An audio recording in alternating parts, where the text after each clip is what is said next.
bonjour. Bonjour. Madame Koumba Ndiaye Dupuis. Oui. Nous sommes très heureuses de vous avoir avec nous aujourd'hui pour ce cycle d'entretien dans le cadre de la semaine de l'égalité. Vous allez pouvoir nous parler de votre parcours, de vos expériences. Donc pour commencer, est-ce que vous pouvez vous présenter, s'il vous plaît? Alors, je m'appelle Koumba Ndiaye Dupuis, j'ai 48 ans. Je suis maman de 2 filles.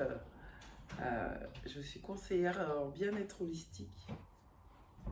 Et je suis sénégalaise d'origine, française, sénégalaise, mauritanienne, Guinée-Bissau, enfin issue de diverses cultures, voilà, d'Afrique. D'Afrique. Citoyenne du monde, quoi. Et comment vous pourriez nous parler de vos activités, de ce que vous faites au quotidien? Alors, ce que je fais au quotidien, je fais du tai chi le matin. Ensuite, je prépare si j'ai des rendez-vous. Voilà, j'ai une vie normale ma mère de famille normale. Voilà. Et comment vous pourriez nous parler de la lutte que vous menez dans le cadre d'un monde plus juste, plus équilibré, avec moins peut-être de friction, et comment vous engagez auprès des gens? Je suis beaucoup dans dans l'amour, on va dire. J'aime pas ce mot d'ailleurs. Dans l'altérité à l'autre. Voilà. Okay. C'est mon arme, l'altérité. Alors moi, j'accompagne les personnes à mieux-être mental, physique et spirituel. Voilà. Tu les accompagnes au quotidien? Au quotidien, je suis à mon compte, mais pour l'instant, j'ai débuté mon activité depuis pas longtemps, donc le temps de ficeler tout ça, voilà. Est-ce que tu travailles seule? Oui. Est-ce que ce projet-là, il vient de loin? Comment tu as monté l'idée dans ta tête? Alors j'ai toujours été très... Pas de souci. Je cherche mes mots. C'est difficile de parler de pourquoi est-ce que on a envie d'accompagner les gens à mieux-être. Parce que déjà, je suis issue d'une famille assez complexe, avec beaucoup de mensonges, beaucoup de non-dits, qui ont beaucoup, impacté sur moi, parce que je suis quelqu'un d'hypersensible et je percevais tous ces mensonges. Et je me suis rendu compte que ça pouvait avoir un impact très important sur le bien-être des gens. Voilà.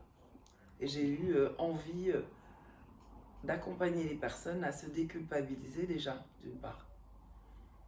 Parce que la culpabilité amène de la colère pour certains. Et c'est de l'autodestruction en fait.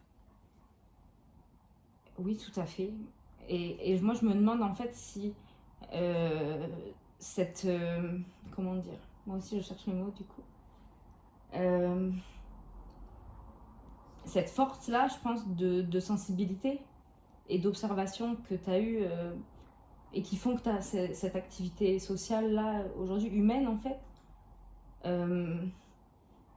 Qui est essentielle. Parce que j'aime l'humain. Je suis curieuse des gens. Derrière la façade sociale qu'on nous a inculquée liée à certains endoctrinements psychologiques dès l'enfance déjà. Donc on vit avec ça et il suffit d'une maladie, il suffit d'une rupture amoureuse, parce qu'on nous a tracé des chemins tellement linéaires qu'au final on nous prépare pas à rentrer dans la vie avec qui est une danse finalement, dans la danse de la vie, avec des hauts, des bas. C'est ça. Et on nous apporte pas beaucoup de matière pour pouvoir traverser cette vie en étant nous-mêmes, en s'autorisant à être nous-mêmes. Ouais. Et est-ce que vous avez comme... je te vous vois là, vous avez vous sentez peut-être cette mission en fait d'apporter ce soin aux gens Oui. par, est-ce qu'il y a des rencontres entre les gens que vous aidez? Est-ce qu'il y a des cercles de parole? Alors, moi, ce que je fais beaucoup, ce que j'aime beaucoup faire, parce que j'ai remarqué, alors, c'est me retrouver dans des endroits où on rencontre plein de gens qui naturellement viennent me raconter leur vie sans que j'ai rien demandé, j'ai envie de dire. Et à force, je me suis... Ce que je fais, c'est je me réunis avec des personnes de manière informelle, évidemment. Parce que l'argent, c'est pas ce qui compte. Forcément, je suis à mon compte, mais c'est pas ce qui compte. C'est le bien-être, de pouvoir s'asseoir, d'être écouté, sans jugement, sans a priori, c'est juste d'être humain. Et est-ce que vous utilisez l'art dans cette approche-là? L'art du mot juste, oui. Okay. C'est ce que j'allais dire, la parole en fait. Depuis tout à l'heure, j'y pense. Le mot juste. Voilà. Le mot juste, à un moment, c'est un ressenti, c'est pas... c'est d'être connecté à l'autre. Et là, c'est extraordinaire parce que de manière personnelle, j'ai eu à avoir des amis qui étaient dans des situations pas simples et qui me redonnent ce retour en disant le fait d'être avec toi, on se sent bien. Et parce que il n'y a pas de jugement, c'est un accueil juste comment dire, altruiste. Ouais. C'est très inspirant. Vraiment là, je suis touchée. En fait, j'ai l'impression d'avoir devant moi quelqu'un qui a trouvé sa place. Et c'est magnifique en fait de savoir que vous savez comment vous ouvrir et comment vous protéger aussi, même si ça doit être très intense des fois, de se retrouver face à autant d'énergie, d'émotions, d'accumulation de trauma chez les gens. Alors on est ici dans le cadre d'une réflexion autour de l'égalité homme-femme. On sait que c'est des termes qui ne sont pas forcément acceptés ou approuvés par tout le monde. Qu'est-ce que vous pensez, vous, de cette notion-là, du monde dans lequel on vit entre les hommes et les femmes? Alors moi, je trouve qu'il y a une grande division entre les hommes et les femmes, parce que déjà, quand on parle d'égalité en termes de droits, mais en termes de, physiologique et mental, on n'est pas égaux, on est complémentaires. Un homme et une femme, l'un complète l'autre, il ne faut pas qu'il y ait d'amalgame en fait. Quel rôle jouent les femmes dans votre famille, votre culture ou votre parcours? Les femmes, très importantes. Ouais. C'est la base d'une société.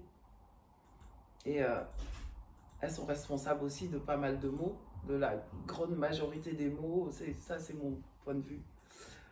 Parce qu'une femme, aujourd'hui, on parle beaucoup des hommes qui sont violents ou,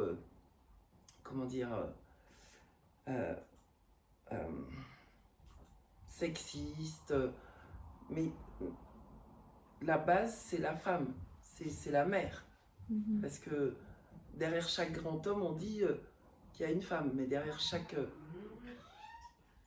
je ne dirai pas le nom, derrière chaque connard se cache une femme aussi. Donc une femme doit... je pense que les femmes, elles ne mesurent pas la portée de la responsabilité qu'elles ont. Puisque c'est elles qui enfantent, qui tombent enceintes, qui accouchent, qui élèvent, qui éduquent, qui nourrissent, qui soignent aussi. Donc,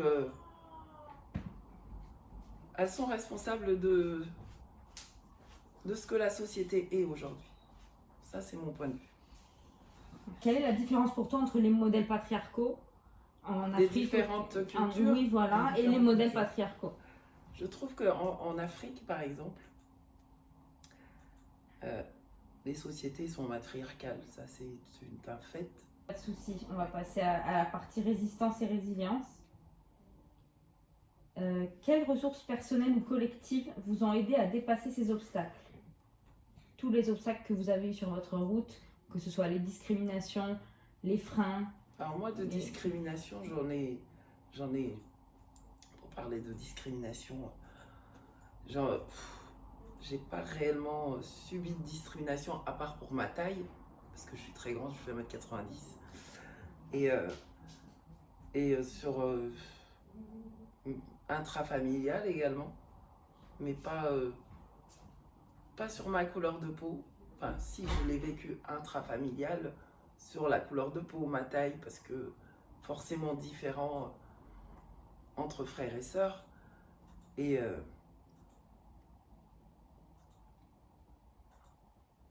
je parlerai pas, je dirais, je me suis acceptée telle que j'étais. Voilà, en regardant la réalité en face. On est différents, on est tous différents. Et que, voilà, c'est...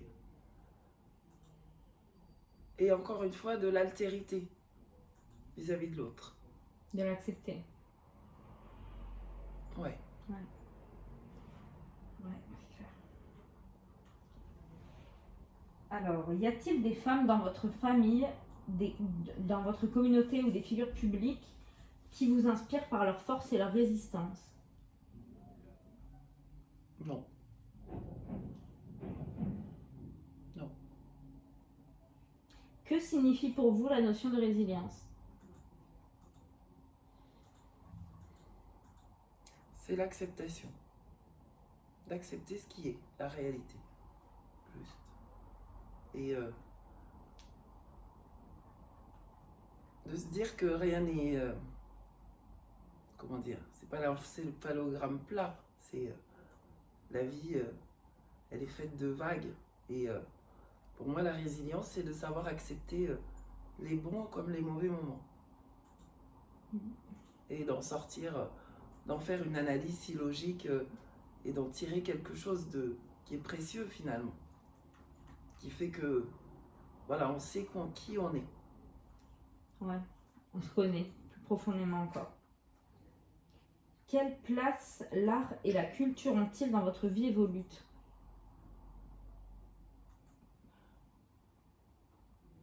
Mais c'est en permanence. Je veux dire, c'est tout est art. Voilà. Donc, ouais, c'est la contemplation, c'est de pouvoir apprécier tout ce qui est beau.